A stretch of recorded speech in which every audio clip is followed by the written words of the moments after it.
গত 13 এপ্রিল এই নির্দেশনা জারি করে এনবিআর এর কাস্টম উইংস 15 এপ্রিল এই তথ্য জানায়। কারণ ভারতের সঙ্গে বাংলাদেশের সম্পর্ক এখন বাণিজ্যিক যুদ্ধের মধ্যে দিয়ে যাচ্ছে। ভারতের ট্রান্সশিপমেন্ট বাতিলের পদক্ষেপের পাল্টা পদক্ষেপ হিসেবে বাংলাদেশ ভারত সহ নেপাল ও ভুটানের যে 35টি পণ্যের উপর নিষেধাজ্ঞা আরোপ করেছে সেগুলোর মধ্যে রয়েছে কাগজজাত দ্রব্য, ইলেকট্রনিক্স যন্ত্রাংশ, কাঁচামাল দ্রব্য, गृहस्थली पण्य एवं निर्माण सामग्री। भारत को करारा जवाब। 35 के करीब और भारतीय जो प्रोडक्ट्स हैं वो बांग्लादेश ने बैन कर दी हैं। आपको ये भी बताएं कि बांग्लादेश को एक और करारा जवाब और मिसाइल भी लॉन्च कर दिए गए हैं। अस्सलाम वालेकुम दोस्तों, আমি এহসান খান আর আপনারা দেখছেন এহসান খান यूट्यूब चैनल। आशा करी আপনারা সবাই ভালো আছেন। दोस्तों आपको बताएं कि बांग्लादेश ने एक और बड़ा ऐलान किया है। 35 के करीब जो हिंदुस्तान की प्रोडक्ट्स हैं उनको बैन कर दिया है। जी हाँ, उसमें आप इलेक्ट्रॉनिक्स की जो जितनी भी वो बांग्लादेश इंपोर्ट करता था उसके पार्ट्स, इलेक्ट्रॉनिक के मोबाइल से लेकर मोटरसाइकिल, बाइक, यहाँ से लेकर तमाम वो जो बांग्लादेश इंपोर्ट करता था, जो असम्बल होती थी और यहाँ पर आकर बांग्लादेश में वहां से ये इंपोर्ट करते थे। लेकिन अब भाई बांग्लादेश नहीं लेगा हिंदुस्तान से। ये मैं समझता हूं कि हिंदुस्तान को बिलियंस ऑफ डॉलर्स का झटका है, बड़ा नुकसान है। अब इंडिया ने एक और गेम खेली कि फ्री ट्रेड है नेपाल भूटान के साथ हिंदुस्तान की ना, अब उसके जरिए वो इधर बांग्लादेश में सामान भेजना शुरू कर रहे हैं। लेकिन वो भी हुकूमत ने पकड़ लिया बांग्लादेश की ने। उसने कहा भाई नहीं, ऐसे नहीं चलेगा, ये चालाकियां अब नहीं हम चलने देंगे। और दूसरी तरफ करारा जवाब दे रहा है पाकिस्तान, यानी बांग्लादेश का भाई पाकिस्तान इंडिया को, और मिसाइल भी लॉन्च कर दिया है। तजर्बात, एक्सपेरिमेंट हो रहे हैं। जिस तरह से जंग का जो भूत इंडिया के ऊपर सवार हो रहा है ना, ये भूत ऐसा पाकिस्तान उतारेगा, इनके 14 तबक रोशन हो जाएंगे। आज पाकिस्तान ने करारा जवाब दिया है दोस्तों। 8 बड़े स्टेप उठा लिए हैं पाकिस्तान ने अगेंस्ट इंडिया। भारत के लिए पाकिस्तान की जो एयर स्पेस है वो बंद कर दी है, बैन कर दी है। इंडिया जो एयर स्पेस इस्तेमाल करता था पाकिस्तान की, पाकिस्तान का एक वाघा बॉर्डर है दोस्तों, वो बॉर्डर भी, ट्रांजिट भी बंद कर दिया है पाकिस्तान ने। पाकिस्तान की हुकूमत ने आज ऐलान किया है भारत के साथ हर किस्म की जो ट्रेड है वो भी बंद कर दी है। और भारतीय जो एम्बेसडर हैं उनको मुल्क छोड़ने का हुक्म दे दिया गया है। पाकिस्तान और भारत के दरमियान एक शिमला मुआहदा है, भारत के साथ तमाम मुआहदे मुअत्तल कर दिए हैं। दरिया सिंध का पानी बंद करना ऐलाने जंग होगा। इंडस वाटर जो इंडिया कह रहा है कि हम इसको मुअत्तल करते हैं ना, सस्पेंड करते हैं, पाकिस्तान ने कह दिया कि ये ऐलाने जंग है। इसका मतलब है आप जंग करना चाहते हैं, हम फिर करेंगे। क्या बात है ये दोस्तों। पाकिस्तान की तरफ से आज बड़े खतरनाक ऐलान किए गए हैं। मेरे ख्याल में इंडिया को अब सोच लेना चाहिए, करनी है जंग, बताओ भाई। और फिर एक और बड़ी खबर यह भी है कि पाकिस्तान ने अपने जो मिसाइल हैं जमीन से जमीन तक वार करने वाले, उसके तजर्बात भी कर लिए हैं और सिक्योरिटी बढ़ा दी है। और जो एयरफोर्स है उसको तैयार रहने का कह दिया है। अब बताओ भी, भारतीय सूरमाओं, जंग करनी है आपने पाकिस्तान के साथ, फिर हमारे भाई बांग्लादेश के साथ आप नहीं कर सकते, आपके अंदर इतनी हिम्मत नहीं है। तो आइए दोस्तों पहले ये वीडियो देखते हैं किस तरह से 35 प्रोडक्ट्स बांग्लादेश ने बैन कर दी हैं हिंदुस्तान की। बड़ा झटका है। इसी के ऊपर एक वीडियो क्लिप है, वो देखेंगे, फिर हम इसके ऊपर बात करेंगे। 3, 2, 1 and Q।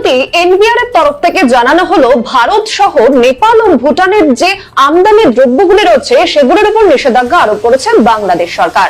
তবে হঠাৎ কেন এই সিদ্ধান্ত? সেখান থেকে জানা যাচ্ছে যে নিজের দেশকে আত্মনির্ভর করে গড়ে তোলার জন্য এই প্রস্তুতি বাংলাদেশ সরকারের। তার পাশাপাশি এই কৌশলটিকে কূটনৈতিক কৌশল বলেই মনে করছেন কূটনীতিবিদরা।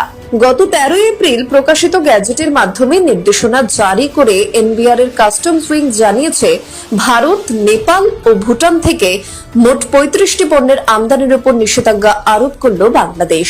আত্মনির্ভর দেশ গড়ে তোলার প্রস্তুতিতে এই পদক্ষেপ বাংলাদেশ সরকারের। আন্তর্জাতিক ক্ষেত্রে এটি একটি অন্যতম কৌশল হিসেবেই মনে করছেন কূটনীতিবিদরা। গত 13 এপ্রিল এই নির্দেশনা জারি করে এনবিআর এর কাস্টম উইংস 15 এপ্রিল এই তথ্য জানায়। কারণ ভারতের সঙ্গে বাংলাদেশের সম্পর্ক এখন বাণিজ্যিক যুদ্ধের মধ্যে দিয়ে যাচ্ছে। ভারতের ট্রান্সশিপমেন্ট বাতিলের পদক্ষেপের পাল্টা পদক্ষেপ হিসেবে বাংলাদেশ ভারত সহ নেপাল ও ভুটানের যে 35টি পণ্যের উপর নিষেধাজ্ঞা আরোপ করেছে সেগুলির মধ্যে রয়েছে কাগজজাত দ্রব্য, ইলেকট্রনিক্স যন্ত্রাংশ, কাঁচামাল দ্রব্য, গৃহস্থালী পণ্য এবং নির্মাণ সামগ্রী। এবং সেই পণ্যগুলি হল duplex board, news print, craft paper, cigarette paper, মাছ, সুতো, আলু, গুঁড়ো দুধ, টোব্যাকো, রেডিও ও টিভি পার্টস, সাইকেল ও motor parts, Formica sheet, ceramic ware, sanitary ware, stainless steel ware, marble slab ও টাইলস এবং মিক্সড ফেব্রিক্স।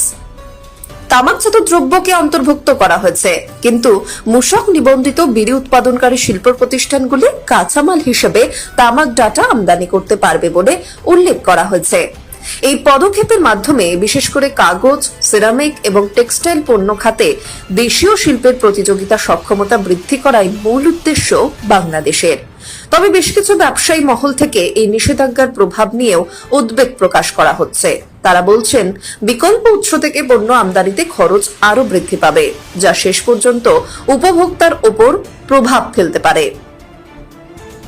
কাস্টমস সূত্রে খবর, স্থানীয় শিল্পগুলিকে সুরক্ষা প্রদান করতে এবং বেআইনিভাবে রি-এক্সপোর্ট বন্ধ করতেই বাংলাদেশের তরফে ভারত, নেপাল, ভুটানের এই পণ্যগুলির উপর নিষেধাজ্ঞা আরোপ করা হয়েছে।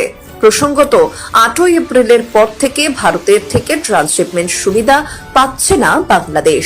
তবে নেপাল ও ভুটানের স্থলপথে ট্রানজিট নিয়ে পণ্য পাঠানোয় এই বাতিলের কোনো প্রভাব পড়েনি। কিন্তু এরপরেই বাংলাদেশের এই 3টি দেশের আমদানি পণ্যের উপর নিষেধাজ্ঞাকে পাল্টা বাণিজ্যিক কৌশল বলেই মনে করছে বিভিন্ন মহল। ब्यूरो रिपोर्ट, न्यूज वर्तमान। तो आपने ये वीडियो देखी है किस तरह से जो वेस्ट बंगाल मीडिया है वो बात कर रहा है कि फार्मिका शीट से लेकर मार्बल जो टाइल है, फिर इसी तरह मोटरसाइकिल साइकिल के जो पार्ट्स बांग्लादेश इंपोर्ट करता है वो अब नहीं ले रहा। इसी तरह टीवी के, रेडियो के जो पार्ट्स हैं, इलेक्ट्रॉनिक्स की जो चीज़ें हैं, मोबाइल के जो ज़ाहिर बात है वो ईच एंड एवरीथिंग जो इलेक्ट्रॉनिक्स के रिलेटेड है वो बांग्लादेश नहीं लेगा हिंदुस्तान से। हिंदुस्तान ने चालाकी करने की नेपाल, भूटान के ज़रिए भेजने की कोशिश की, लेकिन बांग्लादेश की हुकूमत ने वो भी ना लेने से इनकार कर दिया। बिलियंस ऑफ डॉलर का इस वक्त हिंदुस्तान को नुकसान हो रहा है, लेकिन हिंदुस्तान के ऊपर भाई भूत सवार है जंग का। ये भूत ऐसा उतरेगा कि इसकी हम नस्लें भी याद रखेंगी। पाकिस्तान के साथ युद्ध करना चाहता है, जी हाँ, झूठा फॉल्स फ्लैग ऑपरेशन पहलगाम के अंदर करके पाकिस्तान के ऊपर इल्जाम लगा दिया है। यानी 8 से 9 लाख फौज है हिंदुस्तान की, वहां पर चिड़िया पर नहीं मार सकती, वहां पर ये टेररिस्ट कैसे आ गए? यानी ये इंडिया ने खुद करवाया है सब कुछ करने के लिए, प्रेशर बनाने के लिए पाकिस्तान के ऊपर, और सिंतास जो इंडस वाटर ट्रीटी है उससे भागने के लिए ये सब कुछ इंडिया की चालाकी है। और दूसरा, बांग्लादेश के साथ पाकिस्तान का जो रिश्ता अच्छा हो रहा है ये भी उसको चुभता है, ये भी उसको तकलीफ दे रहा है कि ये भाई क्यों एक दूसरे के करीब हो रहे हैं। दोस्तों, आपका क्या कहना है इस वीडियो के बारे में बताइएगा कमेंट सेक्शन में। मिलेंगे आपसे नेक्स्ट वीडियो में, तब तक के लिए अल्लाह हाफिज।